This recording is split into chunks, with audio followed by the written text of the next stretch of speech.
recording. Okay. Am I visible, audible? Yes screen दिख रही है? ओके। हम लोग पढ़ रहे थे passing of property in specific cases, right?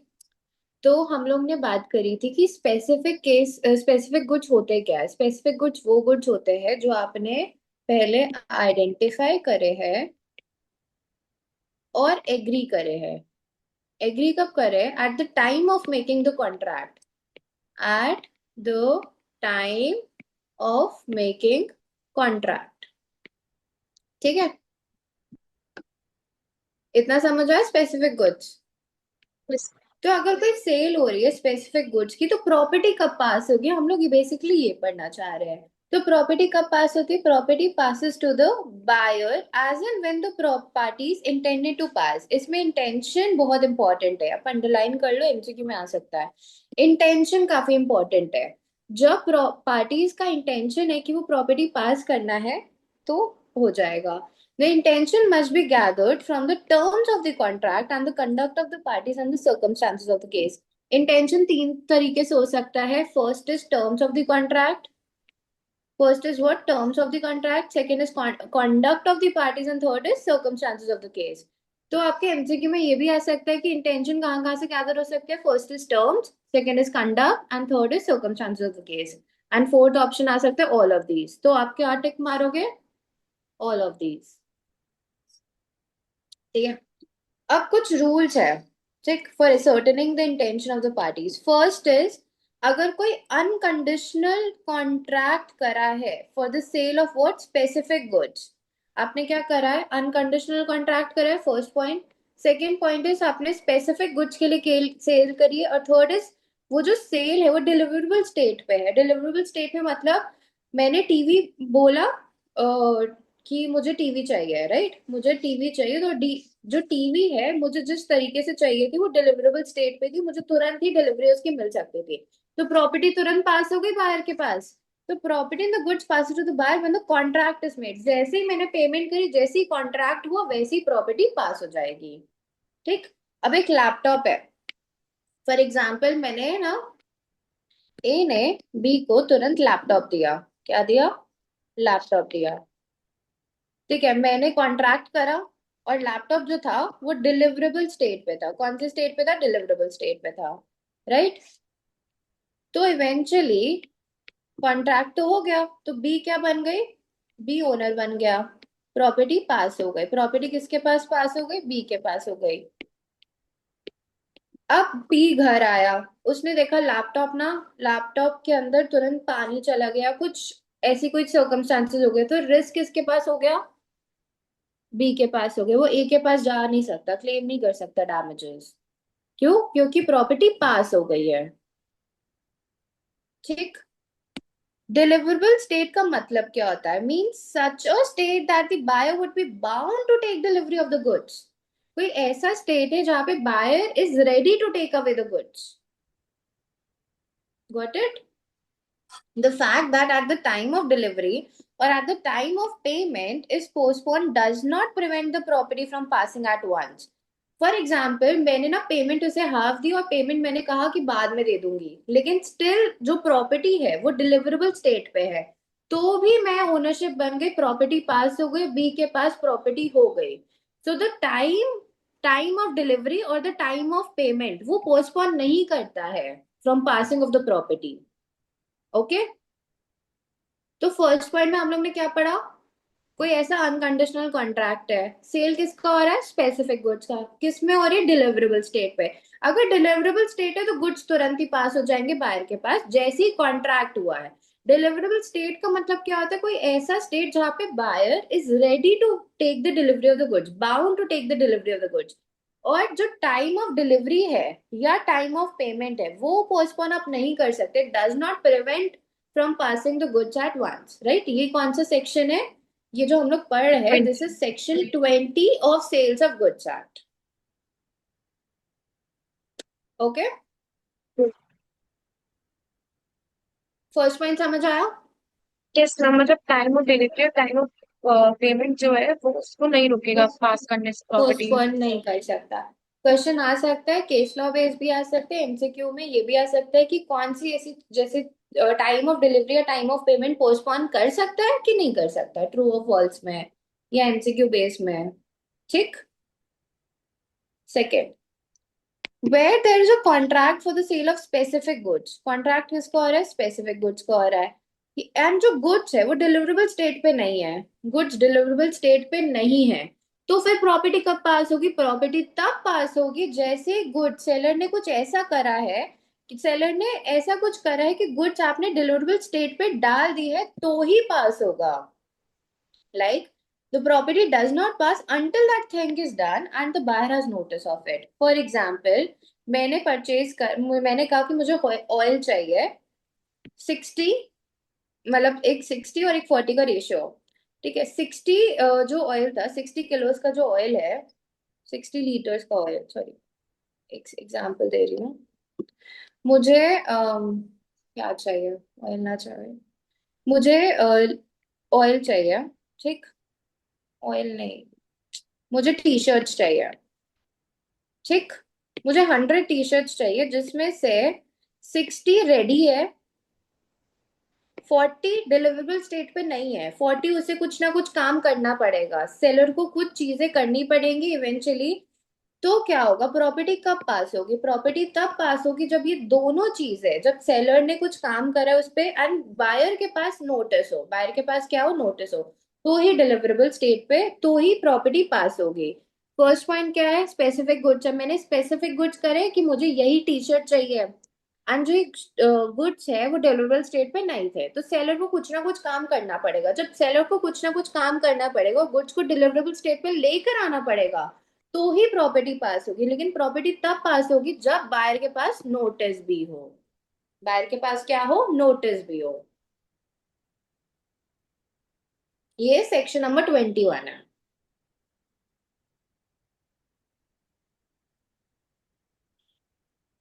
समझ आया? Yes.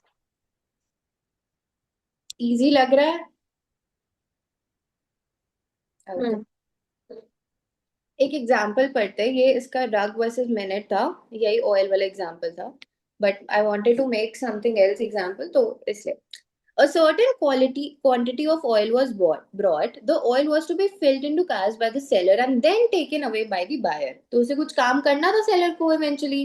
Some cars were filled in the presence of buyer, but before the remainder could be filled, a fire broke out and the entire quality of oil was destroyed. Held the buyer must bear the loss of the oil which was put into the cars. क्यों? क्योंकि जो already उसके सामने था वो तो deliverable state पे था, वो तो तुरंत ही दे सकता था, तो उतना, जैसे 60 और 40 का रेशियो मान लो, ठीक है, 60 जो कार्स थे उसने तुरंत ही भेज दिए थे, वो डिलीवरेबल स्टेट पे थे, तो उसमें रिस्क किसका होगा, रिस्क बायर का होगा, तो बायर रिस्क पे करेगा। और 40 जो थे इवेंचुअली सेलर को करने भरने थे और फिर वो भेजने थे, और बायर को नोटिस भी होना चाहिए, तो इसका रिस्क कौन बेयर करेगा, सेलर बेयर करेगा। समझ आया? हम्म। क्यों? क्योंकि 60 जो थे वो डिलीवरेबल स्टेट पे थे और जो 40 जो थे वो नॉन डिलीवरेबल स्टेट पे थे, वो डिलीवरेबल स्टेट पे नहीं थे, तो सेलर को कुछ ऐसा काम करना पड़ता है, गुड्स को आपको put into the deliverable state है, एंड प्रॉपर्टी तब तक पास नहीं होगी until unless the seller has done something and buyer has notice of it. दो चीजें इंपॉर्टेंट है, first, the seller has done something and the buyer has notice of it. ये section number 21 है। हम्म। ठीक, सी पॉइंट पढ़ो।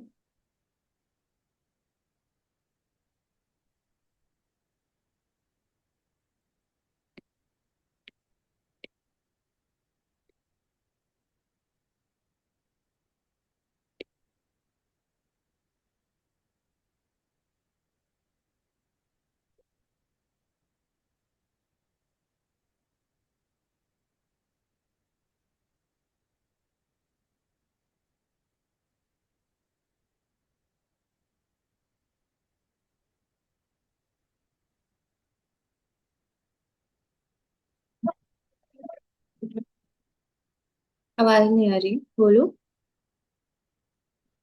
to the good for the purpose of settling the price does not pass until such factor thing is done and buyer has notice of it. हम्म। तो इसमें मतलब जैसे seller ने wait या major test करा जिससे वो प्राइस निकल पाए उस पर्टिकुलर प्रोडक्ट का। और उसके बाद जब प्रॉपर्टी गुड्स की पास हो रही हो तो वो तब तक पास नहीं होगी जब तक कोई चीज कर ली नहीं जाती है, बाय नोटिस निकल लेते तो हम ये लाइन समझ नहीं आई। बता रही हूँ। इसमें क्या होता है, इसमें ये लिखो, स्पेशली प्राइस सर्टेन करने के लिए। ठीक। आपका क्या है, where there is a sale of specific goods, sale किसकी हो रही है, स्पेसिफिक गुड्स की हो रही है।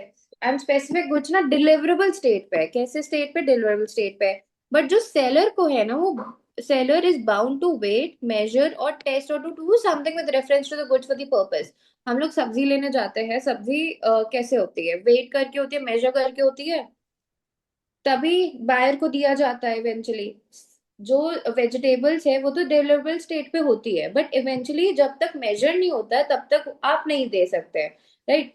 अब वो किसके लिए होता है, फॉर असर्टेनिंग द प्राइस, वो प्राइस को असर्टेन करने के लिए, ठीक है। तो प्रॉपर्टी तब तक पास नहीं होती अनटिल अनलेस आपने सारा वेट और मेजर करना लिया हो और बायर को नोटिस हो। ठीक, ऊपर वाले में भी था कि seller has done something, buyer has notice, but वो कैसे थे, गुड्स डिलीवरेबल स्टेट पे नहीं थे। इसमें गुड्स डिलीवरेबल स्टेट पे है, बट इसमें हम आप लोग को प्राइस असर्टेन करना पड़ेगा। वो जो प्राइस असर्टेन के लिए आपको गुड्स गुड्स तब तक नहीं पास होंगे until unless the act is done and the buyer has notice of it. ये सेक्शन 22 है। तो हम लोग ने सेक्शन 20, 21, 22 ये तीनों पढ़ लिए, और इजी लग रहा है। Yes ma'am. डी पॉइंट पढ़ते हैं। आप लोग मिंत्रा से कपड़े ऑर्डर करते हो, तो उसमें लिख कर आता है कि अगर पसंद आए तो ठीक है, नहीं आए तो एक्सचेंज या रिटर्न कर सकते हो। तो वैसे ही है, तो गुड्स आपके डिलीवर्ड है to the buyer on approval और ऑन सेल ऑफ रिटर्न और other similar terms property then pass होते बायर को।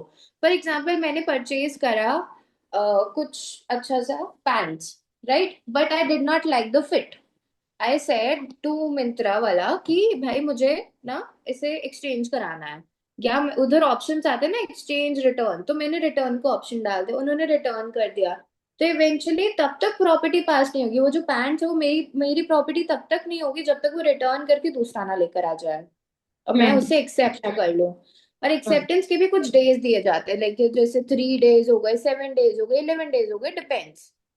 तो जब हम्म। तक या तो ये दिन खत्म हो जाए तब आपके पास प्रॉपर्टी पास हो जाती है, या आप ऑन सेल और रिटर्न वाला होता है, ठीक है। अभी कब होता है, जब when he signifies his approval और एक्सेप्टेंस टू द सेलर और does any act adopting to transaction. Myntra में कुछ चीजें होती है, जैसे कि 5 डेज रिटर्न पॉलिसी होती है। मैंने 5 डेज अपनी पैंट्स रख ली, इवेंचुअली मिंत्रा को यही लगा कि मैंने एक्सेप्ट कर लिया, मैंने अप्रूव कर लिया, ठीक है। उन 5 डेज में अगर मैंने एक्सेप्ट नहीं करा है तो फिर से वो एक्सेप्टेंस का पॉलिसी चला जाएगा। समझ आया।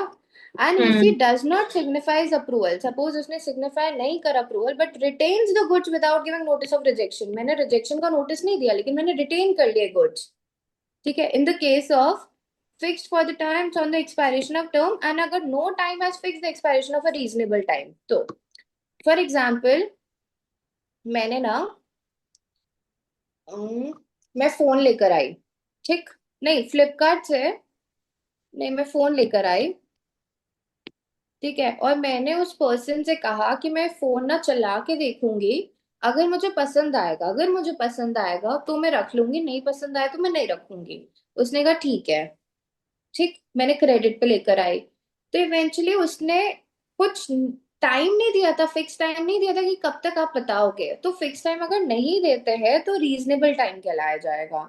अब वो रीजनेबल टाइम उस पर्सन के डिपेंड करते हैं कि वो हफ्ता हो, महीना हो, 15 डेज हो, डिपेंड्स, ठीक है। मैंने सिग्निफाई, और मैंने अगर स्पेशली उसे कॉल करके बोल दिया कि मैंने ना फोन रख रही हूँ, तो मैंने अपना सिग्निफाई कर लिया अप्रूवल, तो जो प्रॉपर्टी है वो मुझे पास हो जाएगी। This is section, okay. ये 4 सेक्शन है passing of property in specific goods, हम लोग ने ये पढ़ा है आज। इजी लग रहा है, समझ आ रहा है। Yes ma'am. ठीक है,